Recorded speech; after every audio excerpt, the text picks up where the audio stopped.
Good morning, Dr. Rohini here, consultant from your bank. Today we'll be talking about various skin conditions that resurfaces again and again.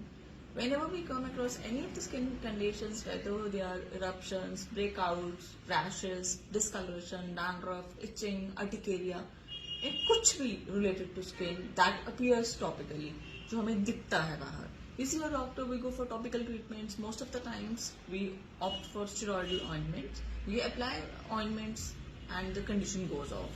सब ठीक हो जाता है, but over a period of time, maybe after a month, 2 or 3, it resurfaces and that too in deep intensity.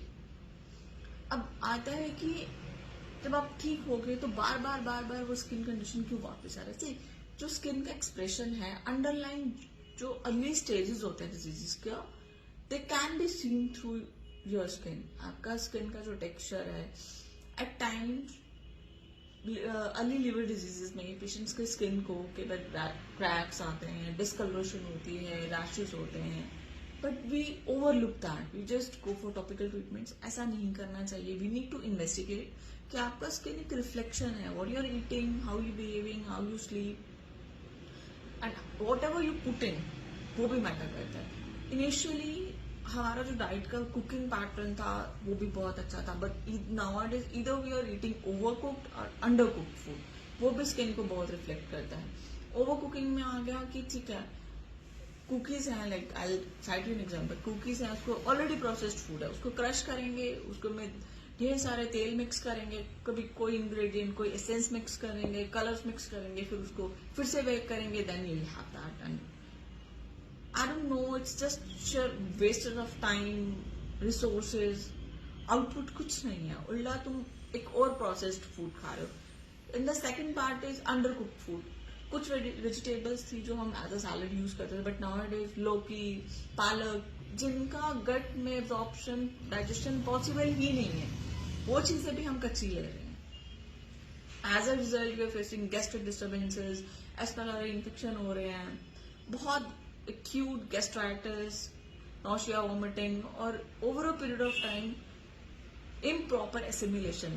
जब digestion proper नहीं, initially हो सकता है कुछ वेट कम हो जाए आपका, क्योंकि जब आप कच्चा ये ले रहे हो, फूड ले रहे हो, पालक ले रहे हो, लौकी का जूस ले रहे हो, या कुछ ऐसी सब्जियां ले रहे हो जो ह्यूमन बॉडी उसको डाइजेस्ट ही नहीं कर सकता, तो obviously you are not eating well, body में एब्जॉर्प्शन नहीं हो रही, खाना भी नहीं बच रहा, तो वेट तो कम होगा, बट उसके लॉन्ग टर्म कॉन्सिक्वेंसेस बहुत पुअर है. मैल न्यूट्रिशन हो सकता है, डेफिशिएंसीज हो सकती हैं, और वो भी एक रीजन रहता है आपका स्किन का खराब होने का. तो coming to diagnosed conditions like genetic conditions, autoimmune disorders, psoriasis, lichen planus and other things, उसमें क्या रहता है कि फ्लेयर अप होना, रिकरेंट ठीक होना या वापस आना नॉर्मल रहता है पेशेंट पे.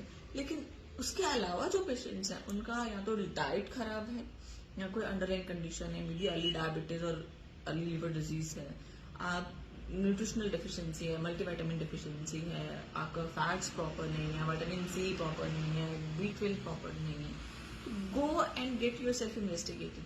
जब आपको डॉक्टर बोलते हैं, whether it's allopath, homeopath, Ayurvedic doctor, जो भी डॉक्टर हैं, वो आपको अपने एक्सपीरियंस के हिसाब से बोलते हैं. आज हो सकता है एक चीज खा के आपको टाइम बिंग इनिशियली बहुत अच्छे रिजल्ट्स मिलेंगे, लेकिन as a health professional we guide you for your best.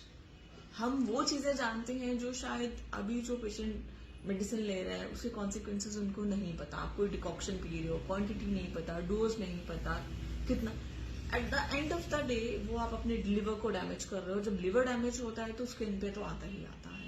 One of the main reason ये भी रहता है. रेकरेंट डैंड्रफ आ गया, डैंड्रफ वाली कंडीशंस में भी see what we do, we go for topical shampoos, oils, sprays, पर वो भी कोई इतने फ्रूटफुल नहीं है. In that case you can shift to a good homeopath, see a good doctor.